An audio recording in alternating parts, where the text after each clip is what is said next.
नमस्कार, मैं अनीता चौधरी और न्यूज़ अड्डा पे आप सभी का स्वागत है। आज बात करेंगे वुहान के वायरस की, इस कोरोना वायरस की।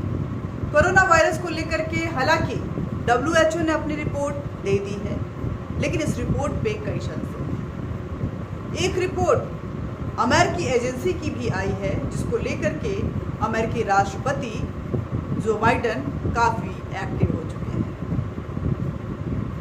जो बाइडेन ने ये साफ कर दिया है सारी एजेंसियों को इस अलर्ट के साथ कि 90 दिन के अंदर मुझे पूरे शोध के साथ पूरी रिपोर्ट चाहिए कि आखिर इस कोरोना वायरस की उत्पत्ति कहाँ से हुई, इमर्जिंग पॉइंट क्या था, क्या ये वायरस नेचुरल था या फिर ये लैब लिंक वायरस था। अब लैब लिंक की जैसे ही बात आती है, एक बात साफ हो जाती है कि जब जांच होगी तो जांच की टीम चीन भी जाएगी, वुहान भी जाएगी और वुहान इंस्टीट्यूट ऑफ वायरोलॉजी भी जाएगी, जो इस वायरस को लेकर हमेशा से ही सबके घेरे में। लेकिन इस पे चर्चा करने से पहले आइए याद करते हैं 2019 के वो लास्ट डे, 2019 की 31 दिसंबर की वो रात, जब पूरा विश्व नए साल के आगमन को लेकर के जश्न मना रहा था। तभी चीन की तरफ से WHO को बॉम्ब के रूप में एक लेटर जाता है। ये बॉम्बार्डिंग भी था, क्योंकि हम बैटलफील्ड में हैं, हम एक ऐसे जैविक युद्ध से गुजर रहे हैं जिसमें दुश्मन अदृश्य है। तो चीन की तरफ से एक लेटर जाता है।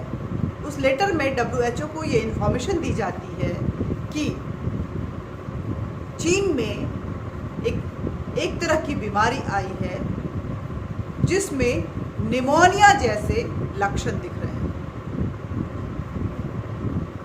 WHO जब साल के पहले दिन 1 जनवरी 2020 की मैं बात कर रही हूँ, ये 2020 का पहला दिन था और साल की शुरुआत को 1 जनवरी को पूरा विश्व जश्न मना रहा था, तो WHO ने चीन से पूछा कि आप इस पे अपनी स्थिति स्पष्ट करें और डिटेल रिपोर्ट। तब 3 जनवरी को चीन ने WHO को बताया कि उनके यहाँ दिसंबर से कुछ निमोनिया जैसी बीमारी के लक्षण आ रहे हैं। अभी तक उनके यहाँ 44 लोग चीन के मुताबिक सिर्फ 44 लोग संक्रमणित हैं और ये ह्यूमन टू ह्यूमन इन्फेक्टेड ऐसा लक्षण इसका नहीं दिख रहा है। ये चीन ने अपने जवाब में कहा। चीन का जवाब था कि ये ऐसी बीमारी है जिससे आदमी से ट्रांसमिशन होता हुआ ह्यूमन टू ह्यूमन ट्रांसमिशन के कोई लक्षण नहीं दिख रहे हैं। WHO ने भी अपने प्रेस कॉन्फ्रेंस में कई बार शुरुआती दौर में यह स्पष्ट किया था कि ये ह्यूमन टू ह्यूमन ट्रांसमिशन नहीं है। बाद में कई बार स्टेटमेंट चेंज हुए और कई तरह की बातें कही गई, लेकिन जब 3 जनवरी को चीन की तरफ से ये जवाब दिया गया, उसके बाद अचानक चीन को लॉकडाउन क्यों करना पड़ा महज सप्ताह 10 दिन के अंदर। चीन को कैसे समझ में आ रहा था कि ये जो बीमारी है, वो संक्रमण जो है वो फैल रहा है बुरी तरह से और लॉकडाउन की अति आवश्यकता है। वो वुहान से अपने किसी भी इंटर स्टेट मूवमेंट को बिल्कुल लॉक कर चुका था, कनेक्टिविटी काट चुका था, लेकिन इंटरनेशनल मूवमेंट उसने बंद नहीं किया था। चीन के लोग इंटरनेशनली विश्व के दुनिया के विभिन्न देशों में सफ़र कर रहे थे और वहाँ से वुहान एयरपोर्ट से भी ये इंटरनेशनल मूवमेंट चल रहा था। चीन बार बार मना करता है कि ये वुहान इंस्टीट्यूट ऑफ वायरोलॉजी से लीक हुआ वायरस नहीं है, बल्कि ये एक नेचुरल वायरस है जो कि बैट से आया है। चीन ने पहली बार ये कहा था कि हुनान सी फूड मार्केट जो है वहाँ से पहली बार इसकी उत्पत्ति स्थल देखी जा रही है। लेकिन Wuhan virology institute of virology और उस सी फूड मार्केट के बीच की दूरी को अगर देखेंगे तो महज 5 किलोमीटर का अंतर है। इसलिए इस शंका को बिल्कुल से निरस्त नहीं किया जा सकता, खारिज नहीं किया जा सकता कि उस लीक से, उस इंस्टीट्यूट से, उस लैब से वो वायरस लीक होते हुए सी फूड मार्केट में पहुंचा और उसके बाद वुहान में कम पूरी दुनिया में ज़्यादा तबाही मचा दी। अब ये लीक हुआ या लीक करवाया गया, इस पर भी एक सवाल है।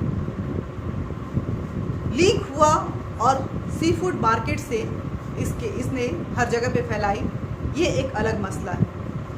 लेकिन गलती से लीक हुआ या फिर चीन जानबूझ के लीक करके ये कंफर्म करना चाहता था कि जो शोध वो कर रहा है, जो रिसर्च वो कर रहा है, वो कॉन्फिडेंट वे में आगे बढ़ रहा है, जिस वे में वो चीन इस वायरस को चाहता था और इस पे रिसर्च चल रही थी, क्या ये वायरस उसी तरह से एक्ट कर रहा है। और इसको लेकर के चीन ने वुहान को लॉक करते हुए, वुहान के ऊपर एक चारदीवारी की परत बनाते हुए चीन ने वहाँ इसको एक्सपेरिमेंट किया ह्यूमन वहाँ के निवासियों पे। और जब चीन इस बात से आश्वस्त हो गया कि नहीं, ये वायरस बिल्कुल जैविक हथियार की तरह काम कर रहा है, ये एक बायोलॉजिकल वेपन हो चुका है, तो उसने पूरी दुनिया में इसको स्प्रेड किया। ये बात इसलिए कही जा रही है क्योंकि ऑस्ट्रेलिया की एक रिपोर्ट बताती है कि चीन 2015 से, ये बात चीन खुद भी एडमिट कर चुका है कि चीन 2015 से ही जैविक हथियारों पे, बायोलॉजिकल वेपन पे शोध कर रहा है। और दिसंबर में जब चीन में ये बीमारी फैली थी, ये इन्फेक्शन फैला था, वायरस अपना संक्रमण फैला रहा था, उसके पहले नवंबर में ही चीन के उसी वुहान इंस्टीट्यूट ऑफ वायरोलॉजी के 3 शोधकर्ता जो है वो बुरी तरह से बीमार पड़े थे और उनमें कुछ इसी तरह के लक्षण पाए जा रहे थे जिनका इलाज मिलिट्री हॉस्पिटल में हुआ था। मिलिट्री हॉस्पिटल इसलिए बोल रही हूँ क्योंकि ऑस्ट्रेलिया की इस रिपोर्ट में कहा गया कि PLA की तरफ से ये शोध किया जा रहा है ताकि पूरे विश्व को एक जैविक युद्ध में डाल के चीन एक विश्व शक्ति बनने का जो सपना है उसको पूरा कर सके। और इन तीनों का इलाज मिलिट्री हॉस्पिटल में हुआ। हम सभी जानते हैं कि मिलिट्री हॉस्पिटल में इलाज किनका होता है। बहरहाल, इससे भी बड़ी बात ये है कि WHO जो पहले दिन से ही चीन का बचाव कर रहा है, उसकी रिपोर्ट को अगर देखें तो इस दूसरे फेज की जांच की बेहद ज़रूरत आपको महसूस हो।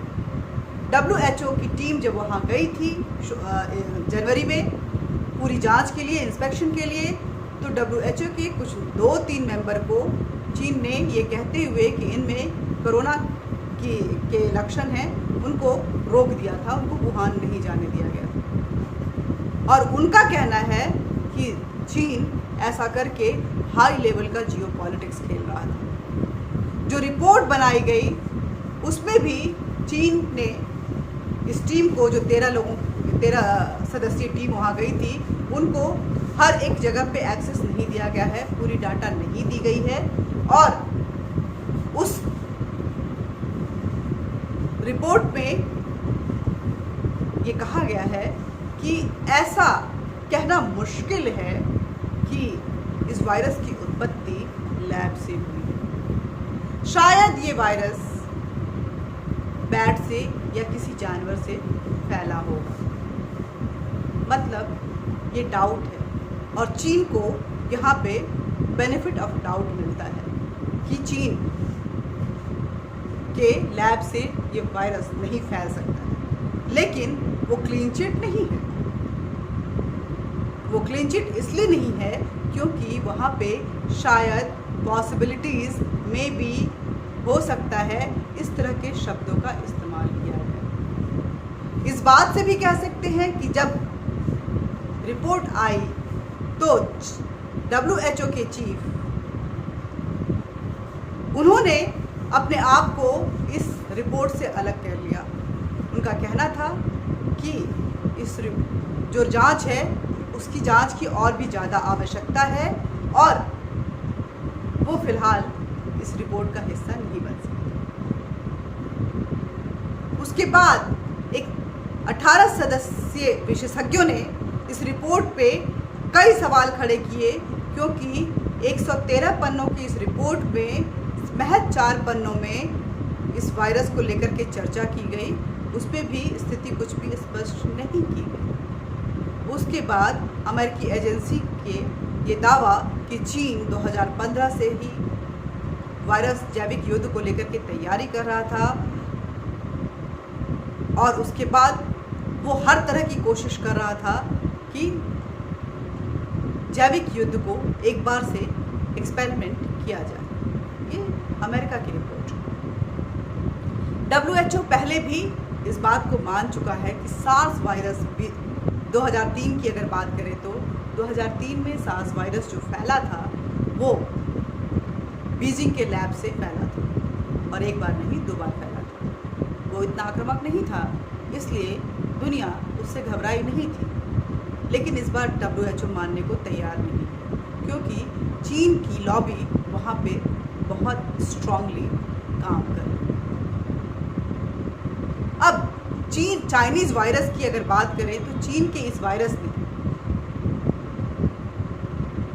जिस तरह से तबाही मचाई है उसको लेकर के WHO बहुत ज़्यादा प्रोटेक्टिव नज़र आ रहा है। WHO बोलता है कि किसी क्षेत्र के नाम से किसी वायरस को बुलाना कहीं ना कहीं ये रेसिज्म होगा, लेकिन WHO को ये सारी बातें तब नहीं याद आई थी जब वो स्पेनिश फ्लू बोल रहा था, जिका वायरस बोल रहा था और ऐसे कई नाम हैं जो कि उस क्षेत्र से उस लोकेलिटी से बिलोंग करते हैं।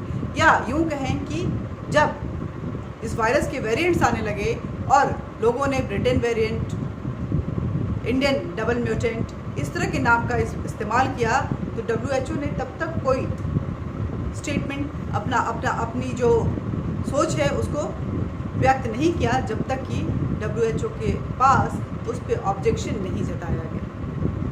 WHO चुप्पी साधा रहा। इस वायरस ने कितनी तबाही मचाई है ये भी जानना जरूरी है। इस वायरस से अब तक 35.5 लाख लोग जो हैं दुनिया भर में उनकी मौत हो चुकी है और 17 करोड़ से ज़्यादा लोग संक्रमित हैं। इस वायरस की बात करें तो 11.5 ट्रिलियन डॉलर का पूरे विश्व को नुकसान हुआ है, मतलब तकरीबन 862 लाख करोड़ का नुकसान। इस वायरस से अगर देखें तो जो डेटा सामने आ रहा है, जो रिसर्च सामने आ रहा है, उसमें बताया जा रहा है कि जो लॉस हुआ है और जिनकी आर्थिक तंगी इतनी ख़राब हुई है, इतने लोगों की मौत हुई है, उसकी वजह से अकेले भारत में 2.5 करोड़ बच्चे जो हैं वो अपनी पढ़ाई छोड़ सकते हैं क्योंकि उनके माता पिता की या तो मौत हो चुकी है या उनकी आर्थिक स्थिति इतनी ख़राब हो चुकी है कि वो उनको पढ़ाने के लायक नहीं है। और पूरे विश्व की बात करें तो तकरीबन 25 करोड़ का आंकड़ा आता है। इस वायरस की वजह से तकरीबन 5.5 करोड़ लोग जो कि अपने इकोनॉमिक जर्नी में मिडिल क्लास से अपर मिडिल क्लास का सफ़र वो तय कर चुके थे और लोअर मिडिल क्लास से अपर मिडिल क्लास तक पहुंच चुके थे, अब उनकी स्थिति बद से बदतर हो जाएगी क्योंकि इस वायरस ने बहुत ज़्यादा तबाही मचाई। इस वायरस से दिमागी तौर पे बहुत ज़्यादा नुकसान पहुंच सकता है पूरे विश्व में। इसके बाद डिप्रेशन की जो खबरें हैं वो बहुत ज़्यादा आएंगी, इसके आंकड़े बहुत ज़्यादा बढ़ जाएंगे और फिर इसको कंट्रोल करना मुश्किल है। लेकिन चीन ने WHO को सेट कर रखा है और WHO चीन के मुताबिक अपने रिपोर्ट तैयार कर रहा है और पूरा विश्व अपने अपने देश के इस बिगड़ते हालात को मैनेज करने में जुटा हुआ है। ऐसे में किसी को सुध ही नहीं है कि इस वायरस को लेकर के जांच जरूरी है, इसकी उत्पत्ति कहाँ से हुई ये ज़रूरी है। हालांकि पहली बार अब भारत ने भी कह दिया है कि इस कोरोना वायरस को लेकर के और भी ज़्यादा जांच की ज़रूरत है और अमेरिका की तरफ से तो जो शोध कार्य है इस वायरस की उत्पत्ति स्थल को लेकर के उसमें तेजी आ ही गई है और 90 दिन के बाद क्या रिजल्ट आता है ये देखना। मेरा मानना है कि वायरस ने जो तबाही मचाई है उसके बारे में डिटेल रिपोर्ट आनी बेहद ज़रूरी है ताकि पूरे विश्व को पता चल सके कि आखिर ये कौन सा ऐसा वायरस था जिसे दुनिया में हंसती खेलती हुई जिंदगियों से इतनी रंजिशें थी कि उसने घरों के घर तबाह कर दिए, देशों को बर्बाद कर दिया और लोगों के चेहरे से खुशियाँ छीनी। वो सपने उजड़ चुके हैं लोगों को। आज लोग स्थूल होकर घरों में बैठे हुए हैं और कल के सपने देखना बंद कर चुके हैं क्योंकि उनको पता है कि कल भी इसी तरह घर में बैठना। गुजारिश WHO से भी है कि ये वर्ल्ड हेल्थ ऑर्गेनाइजेशन जो है जिसके ऊपर बहुत बड़ी जिम्मेदारी है कि वो दुनिया को स्वास्थ्य क्षेत्र में आगाह करता रहे और उनको अपनी सुविधाएं प्रदान करता रहे। इस आगाह वाली संस्था अब लोगों को गुमराह करना बंद कर दे। चीन शक के दायरे में है। संशय की सुई हमेशा वुहान इंस्टीट्यूट ऑफ वायरोलॉजी की तरफ घूमती है। अब देखना ये होगा कि जब ये सेकेंड फेज की जो जांच है इस वायरस को लेकर के जब खुलकर सामने आता है तो आखिर रिपोर्ट क्या आता है। ये इसलिए भी ज़रूरी है क्योंकि डॉक्टर एंथनी फाउची जिन्होंने ट्रंप के शासनकाल में किसी भी तरह के लैब लीक के थ्योरी को नकार दिया था, आज वो भी बोल रहे हैं कि इस वायरस को लेकर के और भी ज़्यादा जांच की ज़रूरत है। ऐसा लग रहा है कि ये वायरस लैब से ही लीक हुआ वायरस है, ये नेचुरल कहीं से भी नज़र नहीं आ रहा है। आज के लिए इतना ही। जानिए, समझिए और चीन के इस पैतरों को भी समझिए और चीन के हिमायत करने वाले इंसानियत के दुश्मन उन लोगों को भी समझिए जो कहीं ना कहीं अपनी सरकारों पे सवाल खड़े कर कर चीन का बचाव करते हुए नजर आ रहे हैं। कभी इंडियन वेरिएंट बोल के तो कभी उसके कार्यप्रणाली पे क्वेश्चन मार्क लगा के, कभी सरकार को कटघरे में रख के तो कभी जनता के आंसू को कैमरे में कैद करके, जलती चिताओं को कैमरे में कैद करके उस पे गंदी राजनीति की। नमस्कार, मिलते रहेंगे, बातचीत करते रहेंगे। लेकिन अगर मेरी ये बात आपको अच्छी लगती है और सच्ची लगती है तो सच की इस आवाज़ को जन जन तक ज़रूर पहुंचाएं, वीडियो को शेयर करें। मैं और मेरी बातें अगर पसंद आती हैं तो लाइक ज़रूर करें और आगे भी हमसे जुड़े रखना चाहते हैं तो बेल बटन दबाएं ताकि नोटिफिकेशन आप तक पहुंचता रहे और मुझे अपनी सलाह कमेंट के रूप में कमेंट बॉक्स में ज़रूर दें। सब्सक्राइब करें। नमस्कार।